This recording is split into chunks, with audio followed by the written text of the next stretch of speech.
Hello engineers. इस video में fluid mechanics में बॉयंसी और फ्लोटेशन हाइड्रोस्टैटिक फोर्सेस के ऑब्जेक्टिव क्वेश्चन लगाने वाले हैं। First question is centre of buoyancy always coincide with centre of gravity, coincide with the centroid of volume displaced, remains above the centre of gravity, remains below the centre of gravity.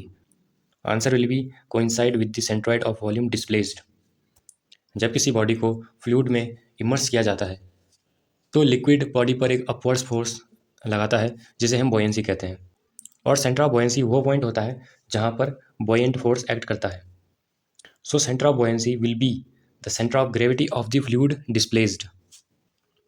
Next question है, a submerged body in water is subjected to buoyancy equal to volume of water displaced, the weight of water displaced, weight of water displaced minus self weight of body, none of the above. So इसका correct answer होगा the weight of the water displaced. According to Archimedes' principle, weight of the body will be equal to weight of the fluid displaced by the body.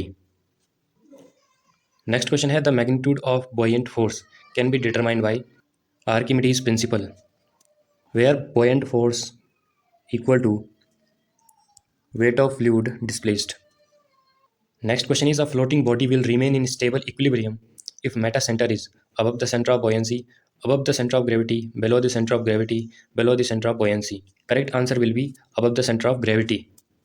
यहाँ पर Meta centre वो point होता है जिसके about body oscillate होने लगती है जब बॉडी को स्मॉल एंगल पर टिल्ट किया जाता है, और it is that point eight which the line of action of buoyant force will meet the normal axis of the body when body is given a smaller angular displacement. If meta center is above the center of gravity, then body will be in stable equilibrium. If meta center is below the center of gravity, then floating body will be unstable equilibrium. Next question is, buoyancy depends upon pressure with which liquid is displaced, weight of the liquid displaced, viscosity of liquid, compressibility of liquid. So correct answer will be weight of liquid displaced. Next question है, the point in the immersed body through which the resultant pressure of the liquid may be taken to act is known as metacenter, center of pressure, center of buoyancy, center of gravity. So इसका correct answer होगा center of pressure. Center of buoyancy is the centroid of the volume of liquid displaced. Next question है, the resultant upward pressure of the fluid on immersed body is called buoyancy. Next question है, a body weighing 7.5 kg and occupying 0.01 meter cube volume will be completely submerged in a fluid having a specific gravity of. यहाँ पर body fluid में completely submerged है. So Archimedes principal से weight of body will be equal to weight of fluid displaced. Weight of body होगा mg equal to unit weight of fluid into volume. Unit weight of fluid is equal to density of fluid into g into v. On putting the value 7.5 into g equal to unit weight of fluid into g into volume is given 0.01. So calculate करने के बाद fluid की density आ जाएगी 750 kilogram पर metre cube. Question में पूछा है specific gravity. Specific gravity is the ratio of density of fluid to the density of water equal to 750। Density of water होता है 1000, so our answer will be 0.75. Next question है, the time oscillation of a floating body with increase in metacentric height will be same, higher, lower. Higher और lower depends upon the weight of the body. इस question का correct answer हो जाएगा lower. जब किसी floating body को tilt किया जाता है तो वो कुछ टाइम के लिए ऑसिलेट होती है। वो टाइम टी इक्वल टू होता है 2 pi root of K square upon G M into small g. यहाँ पर के है radius of gyration, G M है मेटासेंट्रिक हाइट और स्मॉल जी है ग्रेविटेशनल एक्सेलरेशन। सो अगर मेटासेंट्रिक हाइट को इंक्रीज कर दें तो time of oscillation will be decrease. Next question है, a rectangular block of dimension 2 metre by 1 metre by 1 metre is floating in the water with immersion depth of 0.5 meter. What is the weight of block if unit weight of water is 10 kilonewton per meter cube? So Archimedes principle से weight of block W equal to weight of fluid displaced. यहाँ पर weight of displaced fluid होगा in terms of volume of blocks immersed in the water.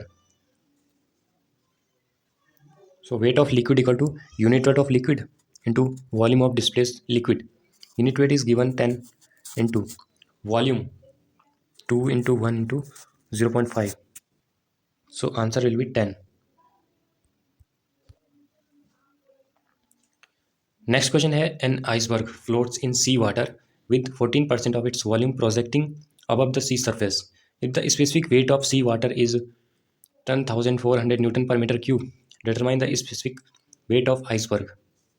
Question में iceberg का 14% part सी surface के ऊपर है, सो डूबा हुआ भाग होगा 86%. इसका मतलब है volume of liquid displaced will be equal to 0.86 of the volume of iceberg. Now applying Archimedes principle, which states that weight of the iceberg will be equal to volume of the liquid displaced by the iceberg. So weight of the iceberg will be equal to unit weight of seawater into volume displaced. यहाँ पर wait को हम specific weight के terms में लिख सकते हैं. Weight equal to specific weight into volume of iceberg equal to specific weight of sea water into volume displaced. On putting the value gamma into V equal to specific weight of sea water is 10,400 into volume of displaced is 0.86. V से V cancel. Specific weight of the iceberg will be 8944. Option number A will be correct.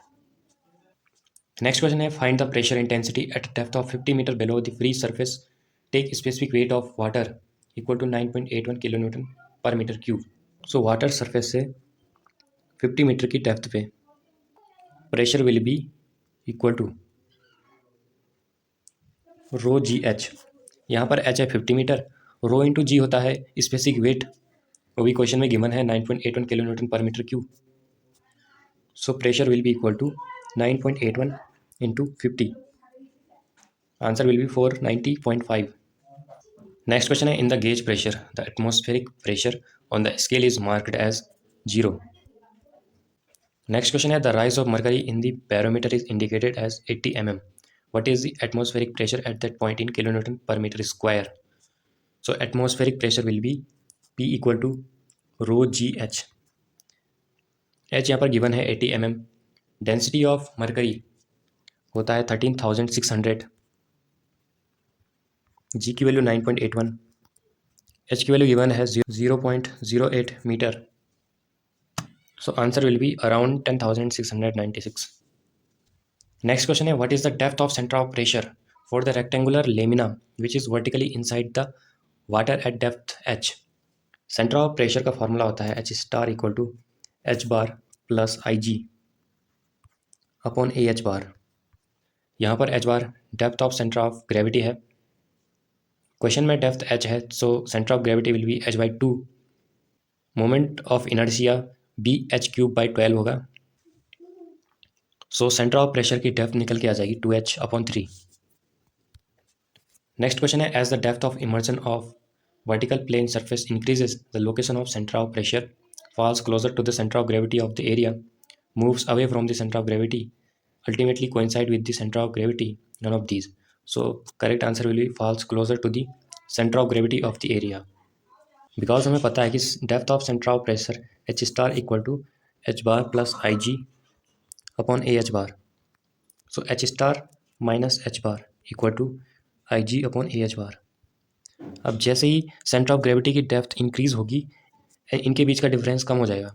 So falls closer to the centre of gravity of the area. Next question है, the atmospheric pressure with rise in altitude decrease linearly, first slow then steeply, first steeply then gradually, unpredictable. So answer will be first slow then steeply. Next question है, in differential manometer the use of mercury is advantageous when pressure difference is large.